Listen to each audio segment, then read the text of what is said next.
Hello dear students, હું છું હિરલ જીવાણી અને બ્લૂમિંગ બાયોલોજીની અંદર ફરીથી આપણે એક સૌથી અગત્યનો ટૉપિક છે એને આપણે ડિસ્કસ કરવા તરફ જઈ રહ્યા છીએ. સૌથી ઇમ્પોર્ટન્ટ ચેપ્ટર જે છે એને આપણે ડિસ્કસ કરવા તરફ જઈ રહ્યા છીએ.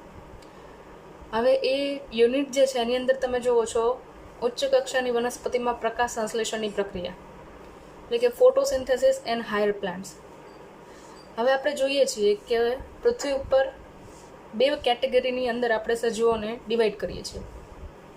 એક જે છે એની અંદર આપણે ડિવાઈડ કરીએ છીએ સ્વયંપોષી સજીવો. હવે એ સ્વયંપોષી સજીવો એટલે વાત કરીએ તો અહીંયા આગળ સ્વયંપોષી સજીવો એટલે તમે વાત કરો છો પ્રકાશ સંશ્લેષી કોષોની. પૃથ્વી પર રહેલા દરેક પ્રકારના પ્રકાશ સંશ્લેષી કોષો એટલે કે એ એક કોષીય વનસ્પતિથી લઈને બહુકોષીય વનસ્પતિ હોઈ શકે, અથવા તો આદિકોષ કેન્દ્રીય કોષથી લઈને સુકોષ કેન્દ્રીય કોષ સુધી પણ હોઈ શકે છે. હવે એની અંદર જ્યારે વાત કરીએ છીએ ત્યારે પ્રકાશ સંશ્લેષી કોષ જે છે એ પોતે કંઈક પ્રોડક્ટ બનાવે છે અને એ પ્રોડક્ટ જે છે એનો ઉપયોગ પૃથ્વી પર રહેલા દરેક પ્રકારના પરપોષી કોષો જે છે એ કરે છે. પૃથ્વી પર રહેલા પરપોષી કોષો એટલે એવા કોષો કે જે પોતાનો ખોરાક પોતાની જાતે બનાવી શકતા નથી. જ્યારે આપણે પ્રકાશ સંશ્લેષી કોષોની વાત કરીએ છીએ ત્યારે એની પાસે ખાસ પ્રકારના રંજક દ્રવ્ય હાજર છે જેને આપણે કહીએ છીએ પ્રકાશ સંશ્લેષી રંજક દ્રવ્ય. અને આવા પ્રકાશ સંશ્લેષી રંજક દ્રવ્ય જ્યારે વાત કરીએ છીએ ત્યારે મુખ્યત્વે આવે છે ક્લોરોફિલ એ, ક્લોરોફિલ બી, ઝેન્થોફિલ્સ, કેરોટીનોઇડ્સ. આ અલગ અલગ પ્રકારના ઘણા બધા આવે છે. જેવા પ્રકારના આયોજન ધરાવતા સજીવો હોય એવા પ્રકારના એમની અંદર રંજક દ્રવ્યો જોવા મળે છે. ફોર એક્ઝામ્પલ આપણે નીલહરિત લીલની વાત કરીએ તો એમની અંદર ક્લોરોફિલ એ, બી એમનું પ્રમાણ વધારે હોય. જો આપણે રેડ આલ્ગી એટલે કે લાલ આલ્ગીની વાત કરીએ છીએ, લાલ લીલની વાત કરીએ છીએ ત્યારે એની અંદર તમે જુઓ તો રંજક દ્રવ્યો છે એનું પ્રમાણ અલગ હોય. ફોર એક્ઝામ્પલ ફાઇકોએથ્રિન છે એનું પ્રમાણ એની અંદર વધારે હોઈ શકે. હવે જ્યારે આપણે અહીંયા વાત કરીએ છીએ ત્યારે પૃથ્વી ઉપર મુખ્યત્વે ઉર્જાનો જે સ્ત્રોત છે એ સૂર્ય છે. એ સૂર્ય જે છે એમની અંદરથી પ્રકાશ સ્વરૂપે ઉર્જા સતત પૃથ્વી ઉપર આપાત થાય છે અને એ ઉર્જા છે એમનો ઉપયોગ સતત પ્રકાશ સંશ્લેષી કોષો છે એ કરે છે. પ્રકાશ સંશ્લેષી કોષોનું કાર્ય શું છે? તો કે પ્રકાશ સંશ્લેષી કોષો જે છે એ સૂર્યની અંદરથી આવતી પ્રકાશ ઉર્જા છે એમને રાસાયણિક ઉર્જાની અંદર રૂપાંતરિત કરે છે. એટલે કે એ ફોટોનિક એનર્જી છે એને કેમિકલ એનર્જીની અંદર કન્વર્ટ કરવાનું કામ કરે છે. અને આ જ પ્રકાશ ઉર્જા જે છે એને રાસાયણ ઉર્જામાં રૂપાંતરિત કરીને ગ્લુકોઝ જેવા પદાર્થની અંદર એ સંગ્રહ કરે છે. અને સંગ્રહ કરવા માટે કયા કયા તબક્કામાંથી પસાર થાય છે એ પ્રક્રિયા છે એનો આજે અભ્યાસ કરવાનો છીએ આપણે. ઓકે, તો અહીંયા આગળ આપણે એવું કહીએ કે પૃથ્વી ઉપર આવતી પ્રકાશ ઉર્જા છે એમને યુઝ કરી શકાય એવા રાસાયણિક ઉર્જાની અંદર રૂપાંતરિત કરતા હોય તો એવા એક જ પ્રકારના સજીવો છે જેમને આપણે કહીએ છીએ પ્રકાશ સંશ્લેષી કોષો. અને આ પ્રકાશ સંશ્લેષી કોષો જે છે એમના વડે આખી પૃથ્વી છે એમના ઉપર જીવન છે એનું અસ્તિત્વ ટકેલું છે એવું કહું તો પણ ચાલે. રાઈટ? ઓકે, તો હવે આજે આપણે ડિસ્કસ કરવાના છીએ એ ટોપિકની અંદર શું છે તો કે એ ટોપિકની અંદર આપણે વાત કરીએ છીએ કે પ્રકાશ સંશ્લેષી કોષો જે છે એમની અંદર એવી કઈ પ્રક્રિયા થાય છે કે જેના વડે રસાયણ ઉર્જાની અંદર ઉર્જાનું રૂપાંતરણ થાય છે. રાઈટ? ઓકે, હવે આપણે એવું સાંભળ્યું છે કે પ્રકાશ સંશ્લેષી કોષો જે છે એ મુખ્યત્વે કાર્બન ડાયોક્સાઇડ અને પાણીનો ઉપયોગ કરે છે. એટલે કે કાર્બન ડાયોક્સાઇડ અને પાણી જે છે એમનો ઉપયોગ કરીને પ્રકાશ સંશ્લેષણની પ્રક્રિયાના માધ્યમ વડે પ્રકાશ સંશ્લેષી કોષ જે છે એ બાય પ્રોડક્ટ તરીકે ઓક્સિજન છે વાતાવરણમાં મુક્ત કરે છે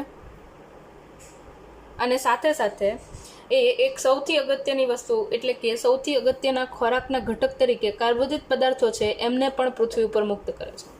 બરાબર? આ જે છે એ પ્રોસેસ આપણે જોઈએ છે. ઓકે, તો CO2 અને H2O આ બંને જે છે એમને પ્રકાશ સંશ્લેષી કોષો જે છે એ સૂર્યપ્રકાશની પ્રકાશ ઉર્જાને કાર્બોદિત પદાર્થોના સ્વરૂપમાં એટલે કે કાર્બન વચ્ચેના બંધના સ્વરૂપની અંદર રાસાયણિક ઉર્જાની અંદર સંગ્રહ કરવામાં ઉપયોગમાં લે છે. હવે એની સાથે જ્યારે વાત કરીએ છીએ ત્યારે H2O જે છે એમની અંદર રહેલો ઓક્સિજન છે એ વાતાવરણની અંદર O2 સ્વરૂપે મુક્ત થાય છે અને O2 સ્વરૂપે મુક્ત થતો ઓક્સિજન છે એમનો ઉપયોગ ફરીથી પરપોષી કોષો જે છે એમના વડે ઓક્સિડેશન રિડક્શનની પ્રક્રિયા દરમિયાન ઉપયોગમાં લેવામાં આવે છે. એટલે ફરીથી પરપોષી કોષો જે છે એ ઓક્સિજનની જરૂરિયાત છે, એના માટે પ્રકાશ સંશ્લેષી કોષો જે છે એમના ઉપર આધાર રાખે છે. ઓકે, એના પછી વાત કરીએ આપણે કે કોઈ પણ પૃથ્વી પર રહેલો કોષ હોય, ચાહે એ પ્રકાશ સંશ્લેષી કોષ છે કે પછી એ પરપોષી કોષ છે. પ્રકાશ સંશ્લેષી કે પરપોષી કોષ હોય એ બંને કોષોને ઉર્જાની જરૂરિયાત રહે છે, અને એ ઉર્જાની જરૂરિયાત છે એ ચયાપચયની પ્રક્રિયા વડે પૂર્ણ થાય છે. મેટાબોલિક પ્રોસેસ છે એમના વડે પૂર્ણ થાય છે.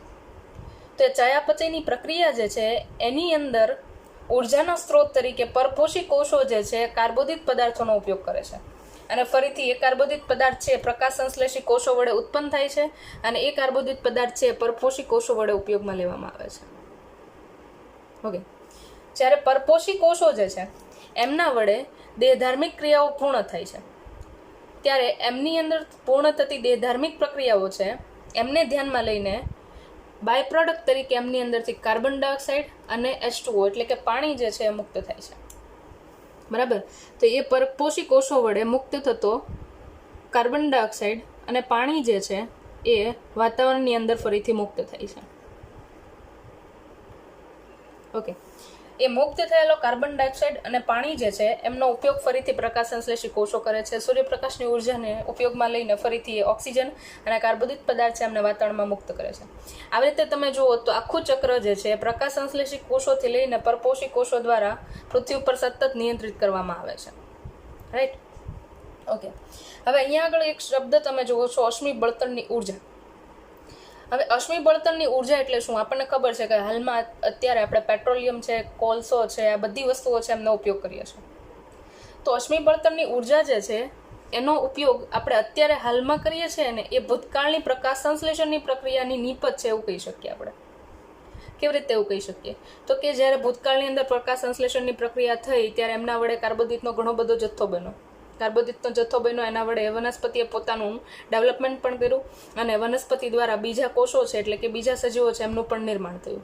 તો આ બે પ્રક્રિયાઓ જે છે એમના આધારે સતત પૃથ્વી ઉપર સજીવોની સંખ્યા એટલે કે જૈવ માસ એટલે કે જૈવિક જથ્થો છે એની અંદર સતત વધારો થયો. એ જૈવિક જથ્થો છે એ સતત વધારો પામ્યો અને વધારો પામીને સંગ્રહ પામ્યો. હવે કોઈ પણ કુદરતી આપત્તિના કારણે એ જૈવિક જથ્થો છે એટલે કે વનસ્પતિઓ છે, પ્રાણીઓ છે કે બીજી કોઈ પણ એવી જીવંત વસ્તુઓ છે એ પૃથ્વીના પેટાળની અંદર જતો રહ્યો. પૃથ્વીના પેટાળની અંદર લાખો વર્ષોની પ્રક્રિયા પૂર્ણ થઈ, એના અંતે આપણને જે મળે છે એને અત્યારે હાલમાં આપણે કહીએ છીએ અશ્મિ બળતણ, અને એ અશ્મિ બળતણ જે છે એનો આજે આપણે ઉર્જાના સ્ત્રોત તરીકે ઉપયોગ કરીએ છીએ.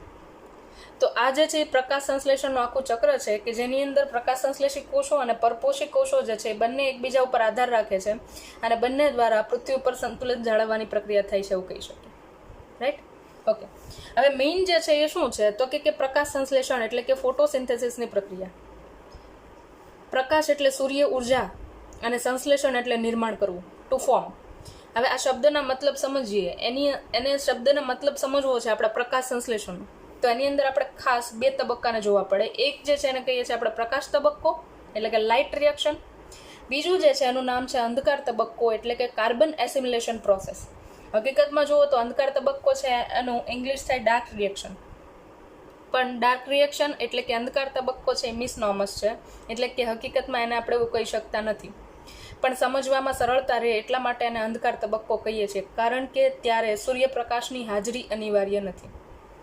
ડાયરેક્ટ ઇન્વોલ્વમેન્ટ લાઇટનું જરૂરી નથી, પણ આપણે જો વાત કરીએ આગળ તો અહીંયા આગળ ઇનડાયરેક્ટ ઇન્વોલ્વમેન્ટ જરૂરી છે. જો વનસ્પતિની અંદર પ્રકાશ તબક્કો થશે તો અને તો જ અંધકાર તબક્કો એને અનુસરીને થશે, જો પ્રકાશ સંશ્લેષણનો તબક્કો આપણે પૂર્ણ કરવો છે તો પ્રકાશ તબક્કાની વાત કરીએ આગળ, તો એની અંદર જ્યારે આપણે વાત કરીએ છીએ ત્યારે સૌથી પહેલાં વાતાવરણની અંદર જે H2O છે, બરાબર, એનો ઉપયોગ વનસ્પતિની અંદર રહેલા ક્લોરોફિલ અથવા તો આપણે કહીએ વનસ્પતિની અંદર રહેલી વિવિધ પ્રકારની અંગિકાઓમાંની એક એટલે કે ક્લોરોપ્લાસ્ટ એટલે કે હરિતકણ જે છે એ પ્રક્રિયાની અંદર ભાગ ભજવે છે. એ હરિતકણ જે છે એની અંદર સૌથી પહેલાં H2O જે છે એનો ઉપયોગ કરવામાં આવે છે, અને એ H2O જે છે એ પ્રકાશ સૂર્યપ્રકાશની હાજરીમાં વિઘટિત થાય છે, એટલે કે એનું બ્રેકડાઉન થાય છે. જ્યારે H2Oનું બ્રેકડાઉન થાય છે ત્યારે એ 4H+, 4 ઇલેક્ટ્રોન +2 O2 એની અંદર એ વિઘટિત થાય છે. જ્યારે આ વિઘટનની પ્રક્રિયા છે એ પૂર્ણ થાય ત્યારે એના અંતે આપણું જે સૌથી અગત્યનું ઘટક જે છે એ 4 ઇલેક્ટ્રોન છે. અને અહીંયા આગળ વાતાવરણની અંદર O2 જે છે મુક્ત થાય. ફરીથી તમને કોઈ એક્ઝામની અંદર ક્વેશ્ચન પૂછાઈ શકે કે H2O જે છે, ઓકે, ક્વેશ્ચન તમને કંઈક એવી રીતે પૂછાઈ શકે કે પ્રકાશ સંશ્લેષણની પ્રક્રિયા દરમિયાન મુક્ત થતો ઓક્સિજન છે એનો સ્ત્રોત મુખ્યત્વે કોણ છે? ઓપ્શનમાં તમને કંઈ પણ હોઈ શકે, CO2 છે, H2O છે, O2 છે, કે આપેલ પૈકી એક પણ નહીં, બરાબર? તો એની અંદર તમને એવું પૂછે તો અહીંયા આગળ પ્રકાશ સંશ્લેષણની પ્રક્રિયા દરમિયાન મુક્ત થતા O2નો સ્ત્રોત છે પાણી છે, એ તમારે યાદ રાખવાનું છે. જ્યારે પાણીનું પ્રકાશ પ્રેરિત વિઘટન થાઇલેકોઇડના અંદરના ભાગની અંદર થાય છે ત્યારે એ 4 ઇલેક્ટ્રોન જે છે આગળ પ્રક્રિયામાં ભાગ ભજવે છે અને ઓક્સિજન છે એ વાતાવરણની અંદર મુક્ત કરવામાં આવે છે. એટલે આ ઓક્સિજન છે એ હવે પછી વાતાવરણની અંદર મુક્ત થાય છે કે જેને આપણે એટલે કે પ્રાણીઓ શ્વસનની પ્રક્રિયા દરમિયાન ઉપયોગમાં લઈએ છીએ એ, બરાબર? ઓકે, હવે એના પછી આગળ વાત કરીએ તો અહીંયા આગળ એક પ્રોસેસ આપી છે જેનું નામ છે, આપણે અત્યારે એક તબક્કાનો અભ્યાસ કર્યો, પ્રકાશ તબક્કો. પ્રકાશ તબક્કાની અંદર મુખ્ય 3 પ્રક્રિયાનો સમાવેશ થાય છે. ફરીથી યાદ કરાવી દઉં.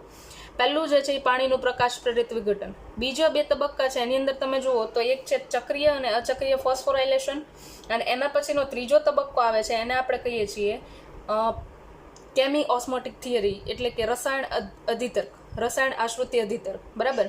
એ રસાયણ આશ્રિત અધિતર્ક જે છે એમના અંતે આપણને અહીંયા આગળ પ્રોડક્ટ તરીકે મળે છે NADPH2 અથવા તો NADPH+H+ સાથે એને કહીએ છીએ આપણે ATP, રાઈટ? આ જે છે આપણી મેઇન પ્રોડક્ટ છે. પ્રોડક્ટ બનાવતા પહેલાં આપણને અહીંયા આગળ જોઈએ છે અમુક પ્રક્રિયકો, બરાબર? હવે એ પ્રક્રિયકો તરીકે શું હોય છે તો કે પ્રક્રિયકો તરીકે જ્યારે આપણે વાત કરીએ છીએ ત્યારે અહીંયા આગળ સૌથી પહેલાં ચક્રીય અને અચક્રીય ફોસ્ફોરીકરણની પ્રક્રિયા માટે 4 ઇલેક્ટ્રોન જે છે કે જે પાણીનું પ્રકાશ પ્રેરિત વિઘટન થયું એની અંદરથી જોડાય છે પ્રક્રિયાની અંદર. આના ઉપરાંત હરિતકણની અંદર આધારક છે કે થાઇલેકોઇડ છે એની અંદરની બાજુએ NADPH અને ADP બંને હાજર હશે. NADPH જે છે એનું ફૂલ ફોર્મ નિકોટિનામાઇડ એડેનાઇન ડાયન્યુક્લિયોટાઇડ ફોસ્ફેટ છે અને ADPનું ફૂલ ફોર્મ છે એડેનોસાઇન ડાયન્યુક્લિયોટાઇડ ફોસ્ફેટ. હવે અહીંયા આગળ તમને એક સ્ટ્રક્ચર આપ્યું છે જેને આપણે કહીએ છીએ capital P and small I, એટલે કે આપણે એને કહીએ છીએ ઇનઓર્ગેનિક ફોસ્ફેટ. ઇનઓર્ગેનિક ફોસ્ફેટ કેમ કહેવાય? તમને ખબર છે કે ઓર્ગેનિક કમ્પાઉન્ડ એટલે કેવા? તો કે જે પદાર્થો છે એ કાર્બનિક પદાર્થોની સંરચનામાં જોડાયેલા છે એમને આપણે કહીએ છીએ ઓર્ગેનિક સબસ્ટન્સ. હવે અહીંયા આગળ ફોસ્ફેટ જે છે એ મુક્ત છે, કોઈ પણ સંયોજન સાથે જોડાયેલો નથી, એટલા માટે એને કહીએ છીએ ઇનઓર્ગેનિક ફોસ્ફેટ. ઓર્ગેનિક કમ્પોઝિશન છે એમના નામ આપું, એની અંદર આવશે કાર્બોદિત, લિપિડ, પ્રોટીન, ન્યુક્લિક એસિડ, આવા ઘણા બધા પદાર્થો જેને આપણે કાર્બનિક પદાર્થો કહીએ છીએ. અને અકાર્બનિક પદાર્થો તરીકે અહીંયા ફોસ્ફેટ જે છે એક એક્ઝામ્પલ તરીકે તમારી સામે છે. એટલે જે પ્રક્રિયા થાય છે એની અંદર ADPની સાથે અકાર્બનિક ફોસ્ફેટ જે છે જોઈન્ટ થાય છે. એટલે અહીંયા આગળ આપણે કામ શું કરવાનું છે તો કે એડેનોસાઇન ડાયફોસ્ફેટ જે છે એની અંદરથી આપણે બનાવવાનું છે એડેનોસાઇન ટ્રાઇફોસ્ફેટ. એડેનોસાઇન ટ્રાઇફોસ્ફેટ બનાવવા માટે ડાય અને ટ્રાય, ડાય એટલે અહીંયા આગળ 2 ફોસ્ફેટ છે અને ટ્રાય એટલે અહીંયા આગળ 3 ફોસ્ફેટ છે. તો અહીંયા આગળ 2 ફોસ્ફેટ છે એની સાથે વધારાનો 1 ફોસ્ફેટ આપણે જોઈન કરવો છે, એટલે કે ટ્રાઇફોસ્ફેટ બનાવવું છે. તો એના માટે આપણને બંધ બનાવવા માટે ઉર્જા જોઈએ છે. જે ઉર્જા જે છે એ પાણીનું પ્રકાશ પ્રેરિત વિઘટન થાય છે અને સાથે સાથે સૂર્યપ્રકાશમાંથી આવતી જે ઉર્જા છે એની અંદરથી એ ઉર્જા મેળવવામાં આવે છે અને એ ઉર્જાની મદદથી એક ત્રીજો બંધ ફોસ્ફેટ બંધ બનાવવામાં આવે છે, જેના કારણે ATPનું નિર્માણ થાય છે, રાઈટ? અને એના અંતે આપણને વધારે ઉર્જા ધરાવતું સંયોજન છે NADPH એ પ્રાપ્ત થાય છે. એટલે ચક્રીય અને અચક્રીય ફોસ્ફોરીકરણનો તબક્કો જ્યારે પૂર્ણ થાય ત્યારે એના અંતે આપણને અંધકાર પ્રક્રિયા માટે જે જરૂરી પ્રક્રિયકો છે એ મળે છે. એટલે હું એવું કહી શકું કે પ્રકાશ તબક્કાની જે નીપજ છે એ અંધકાર તબક્કા માટે પ્રક્રિયક છે, રાઈટ? ઓકે, નેક્સ્ટ આગળ વાત કરીએ. અચક્રીય અને ચક્રીય ફોસ્ફોરીકરણની પ્રક્રિયા પૂર્ણ થાય તો એના અંતે આપણને અહીંયા આગળ મળે છે 2 ઘટકો. એક જે છે એ મળે છે ATP અને NADPH. આ જે છે એ ઘટકો આપણને મળે છે.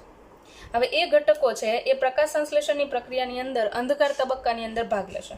ખાસ કરીને જોઈએ તો પરપોષી કોષો જે છે એમની અંદર શ્વસનની પ્રક્રિયા થઈ, એ કોષીય શ્વસનની પ્રક્રિયાના અંતે CO2 છે એ મુક્ત કરશે. એ CO2 છે એ અંધકાર તબક્કાની અંદર ઉપયોગમાં આવશે અને અહીંયા ઉત્પન્ન થયેલા NADPH અને ATP જે છે એ પ્રક્રિયા દરમિયાન ભાગ લેશે.